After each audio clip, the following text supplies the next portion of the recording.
This is 7 National News, and in our top story, the UAE Vice President, Prime Minister and ruler of Dubai, His Highness Sheikh Mohammed bin Rashid Al Maktoum, opened the Burj Al Arab Terrace in the presence of the Deputy Ruler of Dubai, His Highness Sheikh Maktoum bin Mohammed bin Rashid Al Maktoum.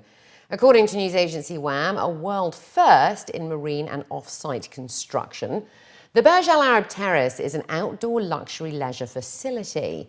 His Highness Sheikh Mohammed toured the outdoor area and was briefed on the construction phases, design, building technologies and the methods used to transport the artificial island from Finland to Dubai in 8 pieces.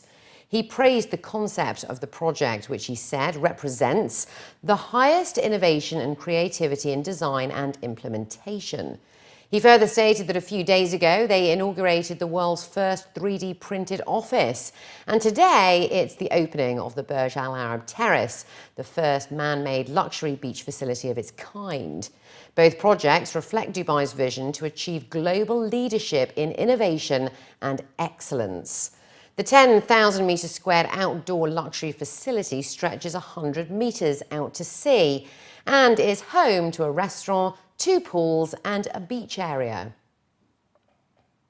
His Highness Sheikh Mohammed bin Rashid Al Maktoum, the Vice President, Prime Minister and ruler of Dubai, also rewarded children who successfully completed reading 50 books in the school year as a part of the Arab Reading Challenge project.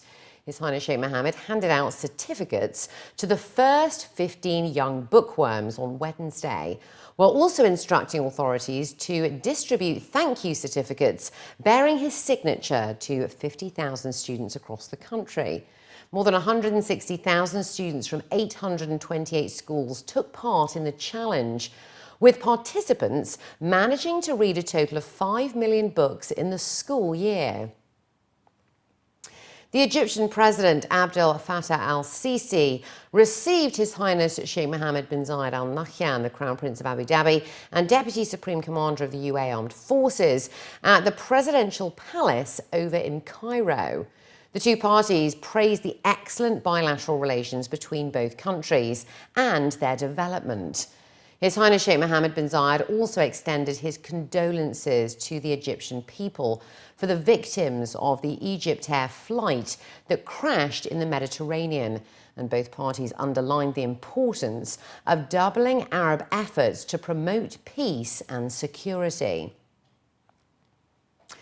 Prices of over 5,000 supermarket food items will be reduced by up to 70% this Ramadan, as announced by the Ministry of Economy.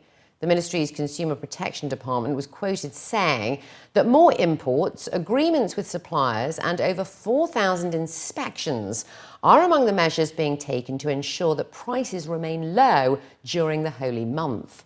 The department has held numerous meetings with 55 suppliers of basic goods and 540 supermarkets, and is also confident about meeting the increased demand in Ramadan this year, adding that the price cuts and subsidies for 5,000 goods was worth 250 million dirhams. Department officials also stated that agreements with suppliers have led to prices of 4,000 other goods being fixed for the month, up from 3,500 last year. It was also reported that there will be 18,000 tonnes of fruits and vegetables imported daily into Dubai and 4,000 tonnes into Abu Dhabi, which is 30% more than normal. Authorities also advised consumers to register complaints about price increases or defective goods through the ministry's smartphone application. Of the nearly 8,000 complaints received by the department through to this week, almost 13% were related to price increases.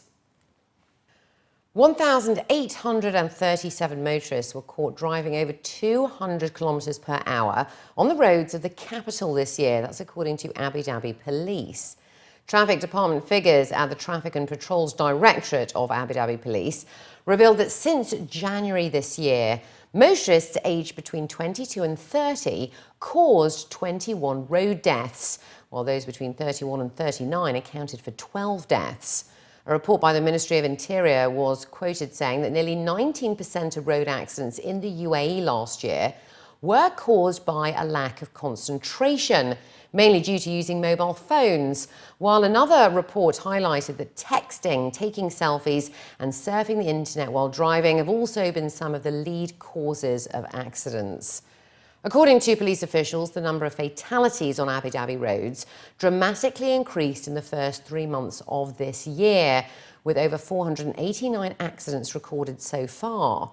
Recently, Abu Dhabi police also announced that motorists would no longer receive the 50% discount in traffic fines, as they believe that the discounts have resulted in a rise of road offences.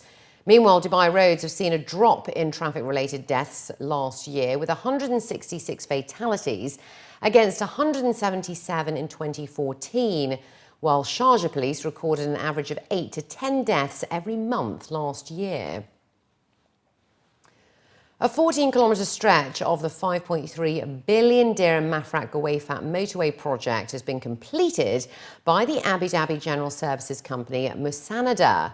According to a company statement, the completed section, at a cost of 592 million dirhams, is a part of the first phase of package B1 of the project. When finished, the 327-kilometre road will connect Mafraq area in Abu Dhabi to the Baraka area in the western region, close to the UAE-Saudi Arabia border, and is expected to be completed in mid-2017. Saif Al-Hameli, the acting chief executive officer of Musanada, said that the highway will enhance the UAE's transport infrastructure and raise road safety. It will also improve connectivity between the UAE and the Gulf. Friends of Cancer Patients, the Sharjah-based cancer support group, showcased the UAE's expertise in fighting non-communicable diseases in front of an international audience over in Switzerland. Her Excellency Amira bin Karam, the President of the Board of Trustees of the FOCP, delivered a keynote speech at an NCD Alliance Partners dinner in Geneva on the sidelines of the 69th World Health Assembly, under the patronage of Her Highness Sheikha Jawahar bint Mohammed Al Qasimi. The wife of the ruler of Sharjah is also the founder and royal patron of the Friends of Cancer Patients and patron of the Non-Communicable Disease Alliance Forum.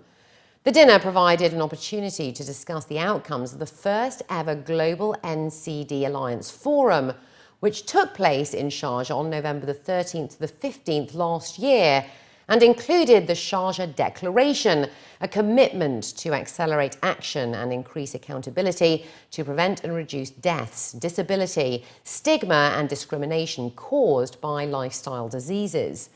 Her Excellency emphasised that moving forwards in the fight against NCDs will only be possible through building on the foundations laid down with the first global NCD Alliance Forum, and that the Sharjah visionary leadership has drawn a roadmap that focuses on 3 pillars: establishing a hub in Sharjah to follow up on the forum's outcomes, refocusing on the NCDs in the Africa region, and putting research as the cornerstone to establishing a more holistic approach to the NCD advocacy. And finally, looking to other news now, the Sharjah municipality has completed decorating the streets of the city and has intensified health inspections to ensure food establishments are following regulations to create a beautiful and healthy atmosphere for the month of Ramadan.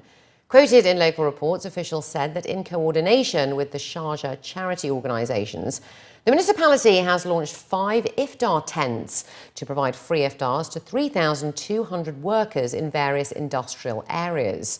The municipality will also distribute free iftar to motorists throughout the month so that people don't have to drive fast to break their fast. Parking timings were also announced, where charges will start from 8 a.m. to 1 p.m. and from 7 p.m. to midnight. As for all residential parks, work will start from 8 a.m. to 1 a.m. except 4 parks: Al Safia, Al Mahata, Abu Shagara and Al Nada, which will open doors to visitors from 4 p.m. to 1 a.m., while Al Muntaza National Park will be open from 8 p.m. to 1 a.m.